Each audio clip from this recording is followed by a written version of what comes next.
I sold my home, drained every dollar from my savings, and gave up the life I'd spent decades building.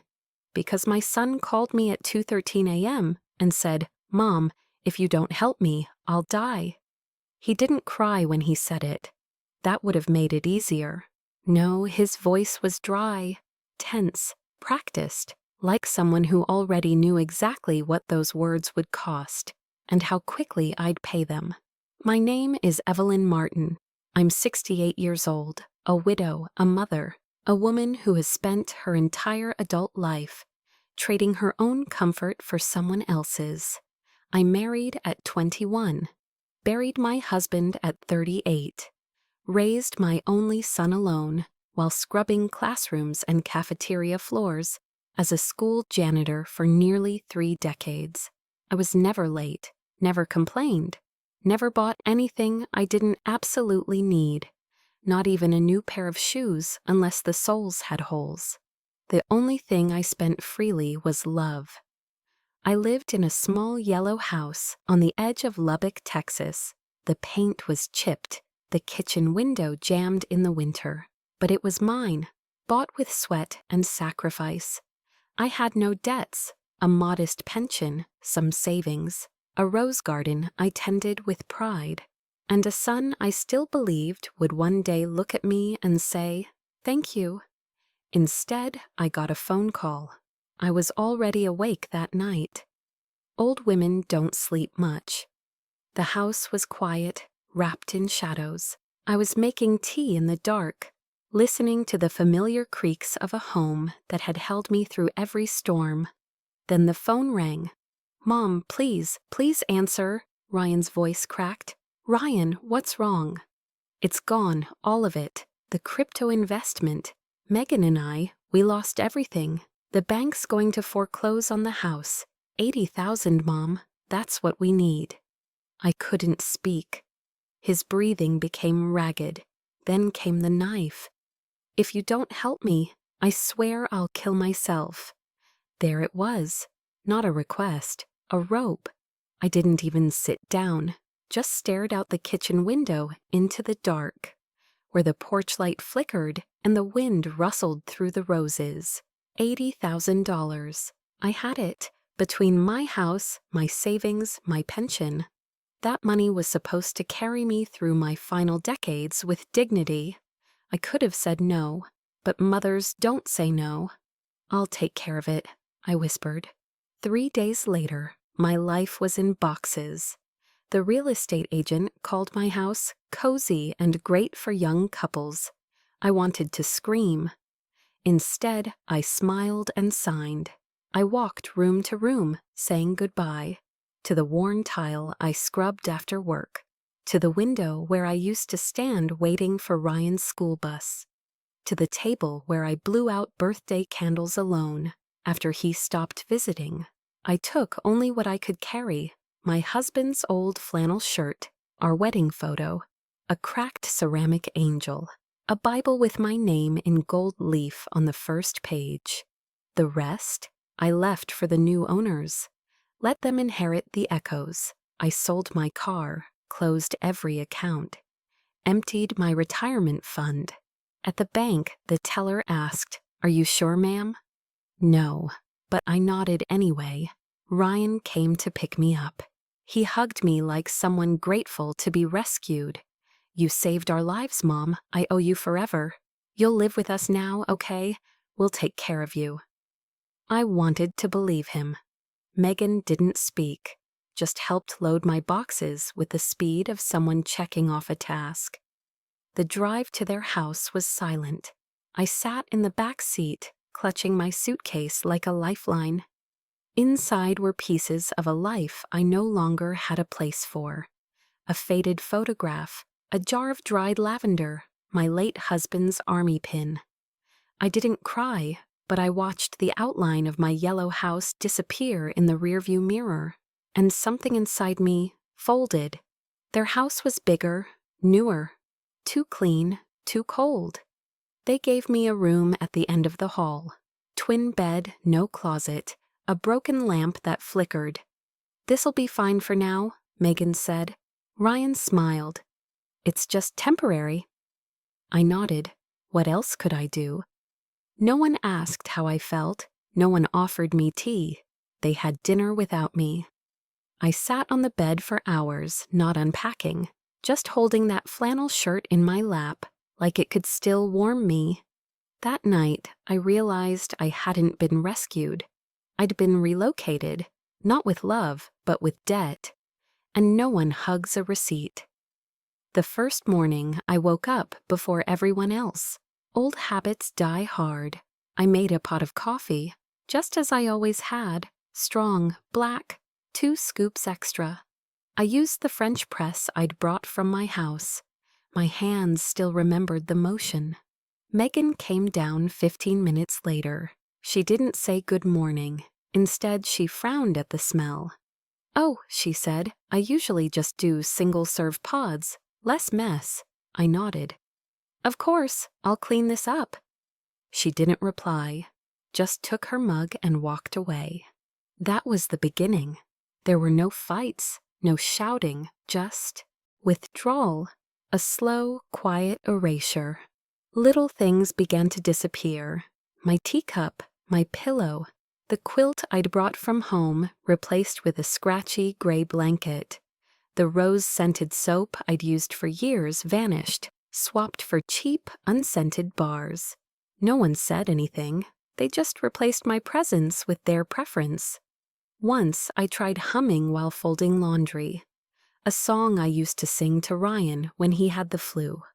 Megan walked by and said, "Wow, the house gets really noisy in the mornings now, huh?"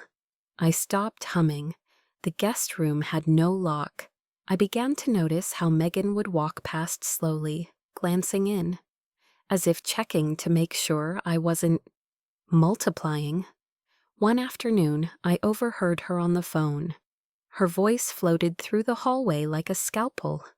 "No, she's still here. It's like living with a ghost. She just drifts around. It's suffocating." I froze, not because I didn't expect it, but because the word ghost fit too well. I wasn't Evelyn anymore. I wasn't even Mom. I was a silent shape in their hallway, a debt wearing slippers. I thought Ryan might notice. He used to ask how my day was. Now he came home from work, tired, tossed his bag on the floor, nodded at me and said, "Hey." He didn't ask how I was sleeping, didn't notice when I stopped eating dinner, didn't flinch when I spent hours alone in the backyard, staring at nothing. At night, I started writing in a notebook, something I hadn't done since I was a teenager. I didn't write poetry or stories, just sentences like, "I miss my yellow house. I miss being asked how I feel. I miss being a person." Sometimes I tore the pages out and flushed them down the toilet. I didn't want Megan finding them and calling it dramatic. Ryan and Megan had a daughter, Emma, 5 years old, sweet, shy, curious. She liked sitting with me in the backyard, collecting little rocks and leaves. But one day, I heard Megan whisper sharply, "Sweetie, don't bother Grandma Evelyn too much, okay? She needs her quiet time." Emma stopped coming after that. I didn't blame her. Even shadows are scary to children. Then came the Thursday dinner. They made lasagna. Ryan loved lasagna. I'd made it every birthday until he turned 16 and told me, "You don't have to do that stuff anymore, Mom." I sat down at the table. Megan glanced at me, then at Ryan. She cleared her throat. "This house," she said carefully, "is starting to feel a bit tight. You know, with everyone's routines, space, noise. We've been thinking maybe it's time to look at other options, just something more sustainable. Maybe a little senior apartment community. You know, with activities, people your age." My fork paused in midair. I looked at Ryan, begged him silently to stop her, to say something, anything. He didn't look up, just kept scrolling on his phone. The silence roared. That night, when I returned to my room, the doorknob was stiff. They had changed the lock. I stood there, holding a cup of tea that had long gone cold. The hallway light buzzed above me. I knocked. Nothing. When Ryan and Megan returned from wherever they'd gone that evening, I stood by the door. "Why is my door locked?" Megan glanced at Ryan. He sighed. "We just thought it might be best if boundaries were a little clearer. It's been stressful for everyone." "Stressful," I said, my voice trembling. "I sold my house. I gave you everything I had." Ryan's jaw clenched. "No one forced you, Mom. You chose to.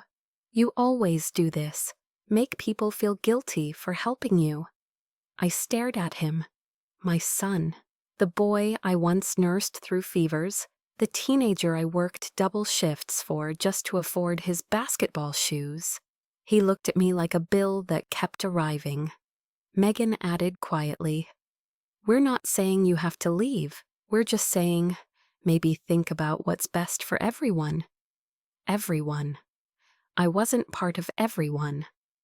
That night, I slept on the couch. The springs creaked under every breath. The ceramic angel I brought from home had fallen and chipped again. I didn't bother gluing it. Some things don't need fixing, they need letting go. I stopped making coffee after that. The French press went back into its box, tucked behind my clothes in the corner of the closet. Or rather, what passed for a closet. The end of the guest room where my suitcase still sat half-zipped. There was no point anymore. No one drank it. No one noticed when I stopped. That's the thing about fading. People rarely see you go. They just notice it's quieter and somehow easier. Mornings blurred into each other. I read old paperbacks I found in their garage. Watered Megan's succulents. They didn't need it, but it gave my hands something to do. Once I offered to help fold laundry. Megan smiled thinly. "That's sweet, but we've got a system." A system that didn't include me. I tried to be invisible. I tried so hard. I stayed in my room during the day. I flushed the toilet quietly. I used headphones to listen to the news. I even stopped humming when I washed dishes. But no matter how much I erased myself, I could feel it. My presence was still too loud. Then came the Tuesday afternoon. Megan was on the phone in the kitchen. I had stepped out quietly to make some tea, but I froze when I heard her voice, sharp, exhausted. "No, she's still here. Yeah, she's like a shadow, just always there. Lurking, I swear. I can't breathe in my own home." My chest didn't tighten. It collapsed. "Like a shadow." She didn't say it with malice. She said it with resignation. Like I wasn't even worth being angry at anymore. Just a lingering inconvenience no one had figured out how to remove. I stood there, feet bare on the cold tile, holding a mug I hadn't filled. I didn't cry. Tears are for pain. This was something colder. It was recognition. For the first time in my life, I saw myself the way they did. Not a person, not a mother, not even a burden. Just a shadow. Something that remained after the useful part was gone. That night, I didn't sleep. I sat by the window and wrote in my notebook. Long, steady sentences that I didn't tear out this time. They don't see me, not really. They see what they owe. I am not the debt. I am the one who paid it. I gave them everything, and now I cost too much. I closed the book and pressed it to my chest. It was the only thing I'd written in years that felt alive. The next day, I did something I hadn't done in a long time. I bought something for myself. Nothing big. Just a small tin of hand cream from the pharmacy, rose-scented. The kind I used to use before Megan replaced everything with unscented family-safe brands. It cost $5.49. I paid in cash. I held it all the way home like a secret. Later that week, Ryan knocked on my door. He stood there with a tight smile. "Hey, just checking in." That used to mean something. I opened the door wider, hoping maybe he wanted to talk, but his eyes were already scanning the hallway. "We're heading to Megan's parents this weekend," he said. "Just letting you know." "Oh," I said.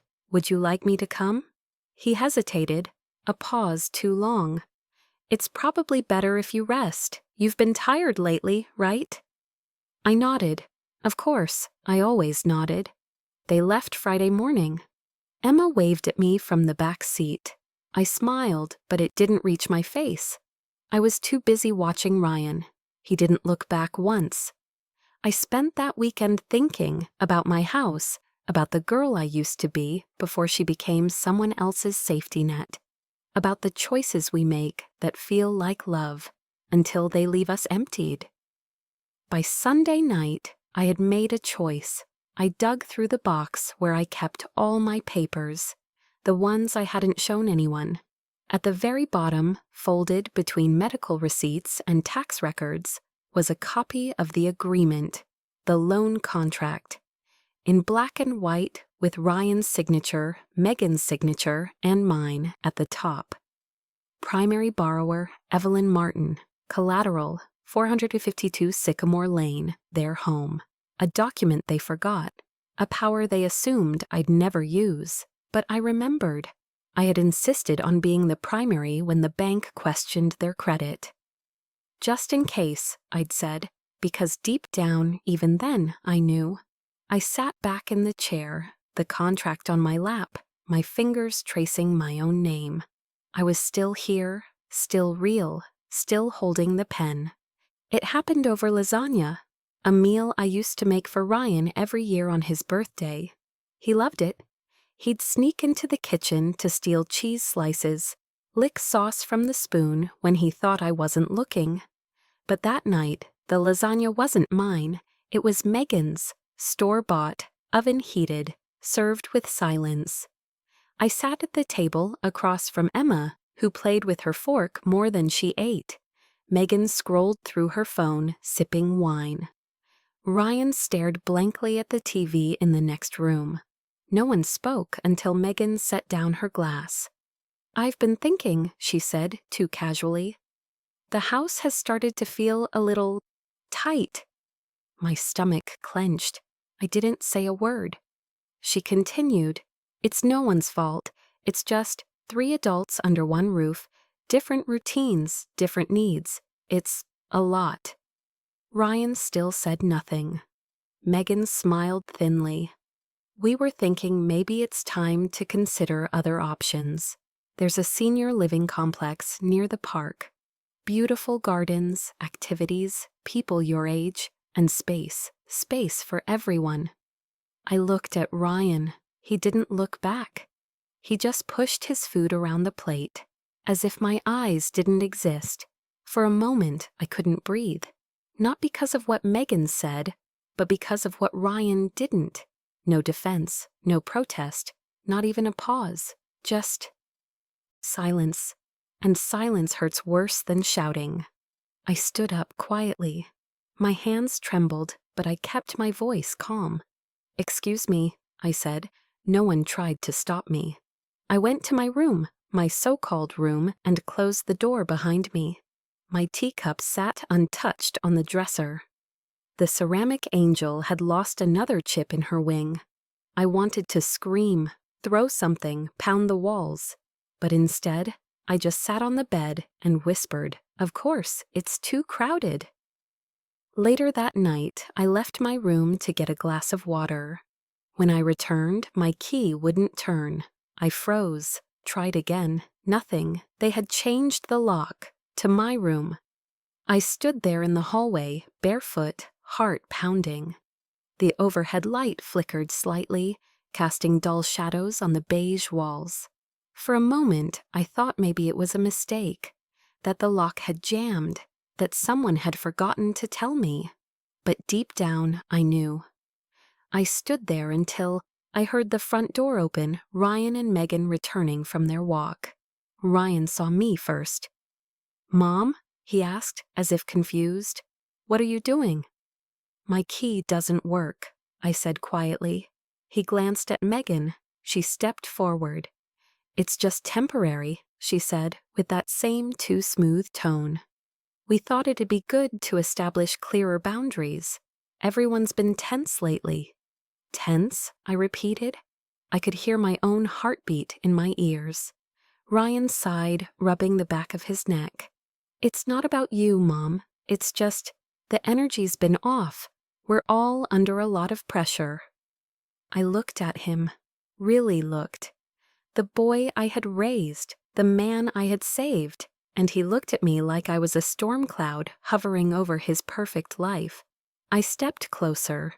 "I sold my house for you. I gave you everything I had." Ryan met my eyes for the first time all night. "No one asked you to," he said flatly. "You did that on your own." I blinked. My legs nearly gave out. He wasn't done.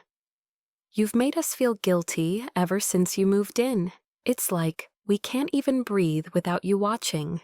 You're always just there, like a weight." Megan nodded. "A constant reminder."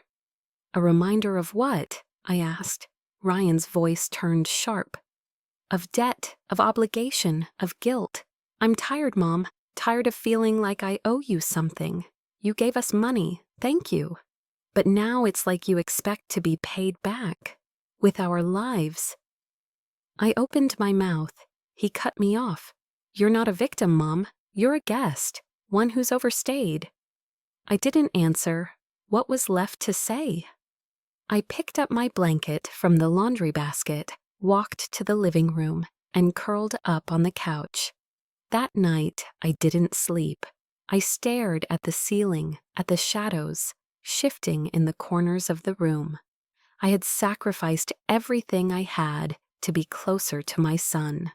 But instead, I had become an unwanted ghost haunting his perfect picture. The next morning, I sat on the porch as the sun rose. I held the contract in my hands, the one with my name on it, the one Ryan had forgotten. Evelyn Martin, primary borrower, collateral, their home. They thought they owned everything now. But I still held the key, not to the room, to the house, to the truth. The morning after they changed the lock, I sat on the porch wrapped in my blanket, watching the world wake up without me. Cars passed. A neighbor walked her dog. Birds landed on the fence, then flew away, like everything else I had loved. But in my lap, I didn't hold grief. I held paper, a single stapled document, the original loan agreement I had insisted on keeping. It was creased, worn, and signed by all three of us.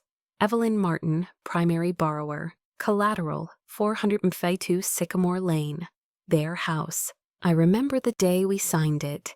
The loan officer hesitated when she saw Ryan's credit history.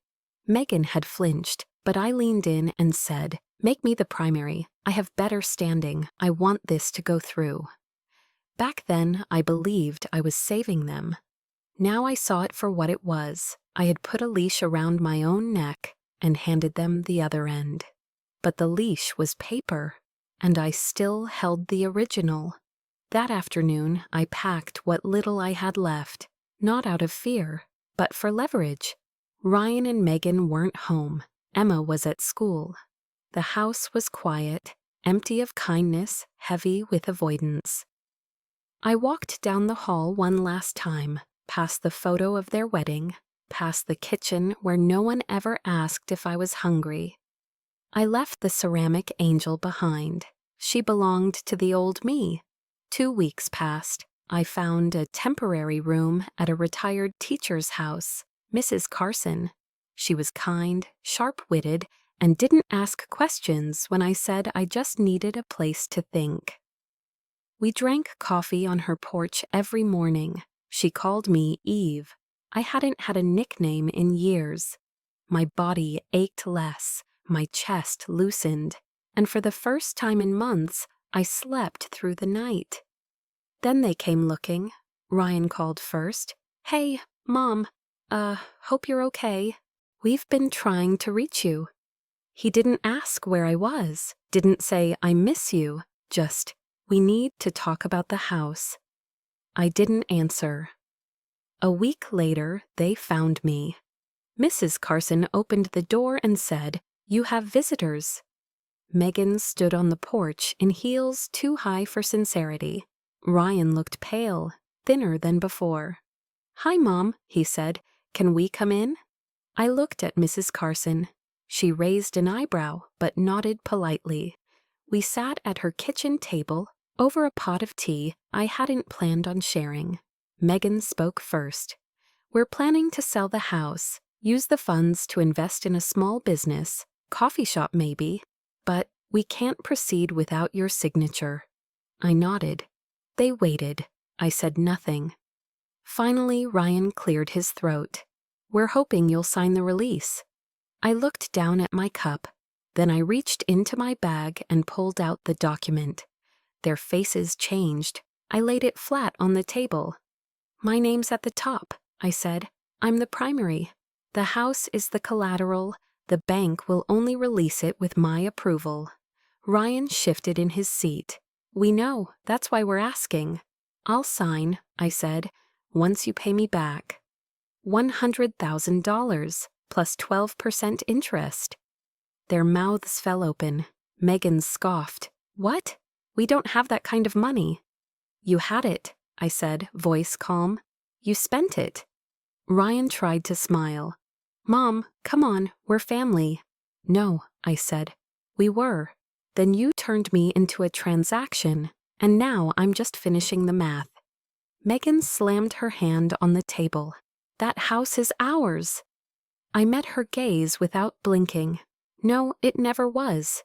You borrowed what you couldn't afford, gambled with what you didn't own, and now the dealer is back at the table." I stood. "You may not owe me love, but you owe me this." They left in silence. The next day, I called the loan officer. "I'd like to initiate proceedings to sell the property under default," I said. My voice didn't shake, not once. I wasn't doing it for revenge. I was doing it because no one gets to break me twice. Because sometimes the only way to reclaim yourself is to remind the world. You still exist, and you still hold the pen. The check cleared on a Thursday, $124,000. $100,000 in principal, $24,000 in interest, late fees, and a silence tax I never had the courage to charge before. Megan had to borrow from her parents. Ryan took out a personal loan. I didn't ask for details. I didn't care. I signed the release form with a hand that no longer trembled. And just like that, I let go. Not out of vengeance, not out of anger, but the way a tree lets go of dead branches in spring. 2 weeks later, I stood at the edge of a gravel driveway, key in hand, looking up at my new home. It wasn't much. A one-bedroom cottage near the edge of town, no fence, a crooked mailbox, faded blue shutters clinging to windows, like eyelids halfway closed, but it had a porch and silence, and no one sighing behind a closed door. The first night, I slept 10 hours straight. No creaking hallway outside my door, no clock ticking in judgment, no pillow soaked with the unsaid, just wind in the trees and the soft breathing of my own heart remembering how to rest. The next morning I made coffee, my way, French press, strong, 2 scoops extra. No one complained about the smell. I opened the windows, let the breeze in, put on Mahler's Fifth, loud enough to fill the room, quiet enough to keep the peace. And I sat on the porch with my mug, watching the sun crawl over the rooftops. I wasn't waiting for anyone. And that felt holy. I planted 3 rose bushes in the backyard, 1 red, 1 white, 1 yellow. I didn't name them after anyone. They were just roses, growing for no one but themselves. One afternoon, Mrs. Carson dropped by with a peach pie and 2 cups. She stayed for tea, asked no questions, told me about her old husband's laugh and how sometimes she still hears it when the house settles after dark. We didn't speak of Ryan or Megan or the house that nearly swallowed me, only of the sky and how it changes so slowly you don't realize it's spring until it's already bloomed. I started writing again. Not lists, not pleas, just memories. The first time Ryan rode a bike without training wheels. The night my husband built me a bookshelf out of scrap wood and love. The way it felt to open the back door of my old house and smell lavender and dust.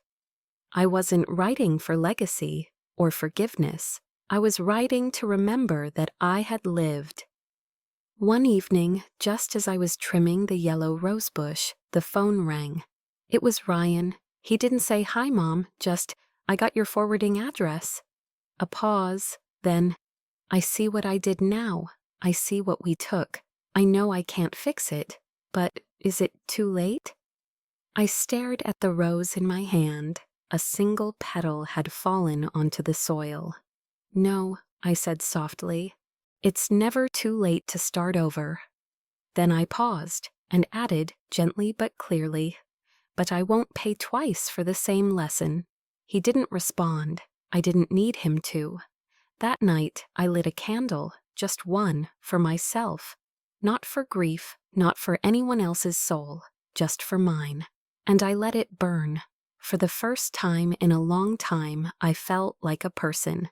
Not a role, not a debt, not a shadow, just a woman with a key to her own door. And nothing left to prove. I never called Ryan back. Not because I was angry, but because I finally understood. I didn't owe him anything anymore. Not an answer, not my voice, not even the echo of my forgiveness. A week after that call, a letter arrived, handwritten, 3 pages long. Ryan's handwriting was messier than I remembered. He used to take such pride in his penmanship as a boy, writing little notes for me to find in the laundry. "I love you, Mommy."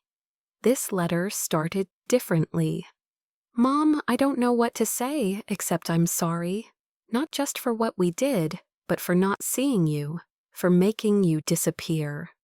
I read it once, folded it neatly, slipped it between the pages of my Bible. Not as a keepsake, as a reminder. Some things break too quietly to hear, but loudly enough to change everything. I didn't write back, not yet, maybe not ever. Because for the first time, my days weren't about reacting to someone else's needs. They were mine. I woke when I wanted. I drank my tea hot. I read until I was full, not of knowledge, but of stillness. I joined a watercolor class at the community center. The teacher was in her 70s and swore too much. I liked her immediately. I painted roses, houses with yellow walls, windows with no curtains, and once a woman standing on a porch holding a key. No one asked who she was, and I didn't offer. On Sundays, I walked to the park with a small bag of birdseed in my coat pocket. I liked feeding the sparrows. They didn't care who I used to be, only that I showed up, and I did, every time.